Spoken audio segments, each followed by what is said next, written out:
याङ आउँदै गर्दाखेरि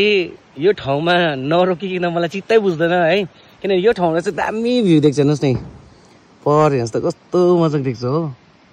टक्कै नर्थ जाने बाटोहरू होइन मजाको देख्छ यहाँ तल हेर्नुहोस् नि बाटो मजाले देखिरहेछ हो आज दिन पनि दामी खुलेको छ हो अनि सबैभन्दा दामी कुरा चाहिँ फेरि ऊ माथि भाले ढुङ्गा ऊ छर्लङ्गै देख्छ मजाले आधी पाटा चाहिँ फग लागिरहेको छ होइन घिलिङ भएको ठाउँमा अनि यहाँ पनि छ मजाको हो अनि एकदमै म यो ठाउँमा आउँदा चाहिँ आनन्द लाग्छ क्या बसालिएको मजाको रोड छ होइन डाँडा खालको यु क्यान सी है एकदम मजा लाग्छ मलाई यो ठाउँमा अनि तपाईँहरू पनि याङ आउँदै गर्दाखेरि यो ठाउँमा रोकेर एकछिन हावा खानुहोस् है अझै अहिले घाम लागिरहेछ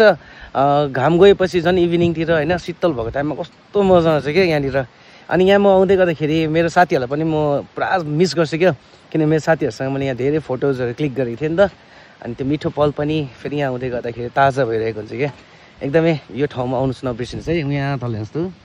मजाको खोला बगिरहेको होइन चटक्कै कस्तो आनन्द लाग्छ क्या शान्ति हुन्छ नि वाउ याङलाई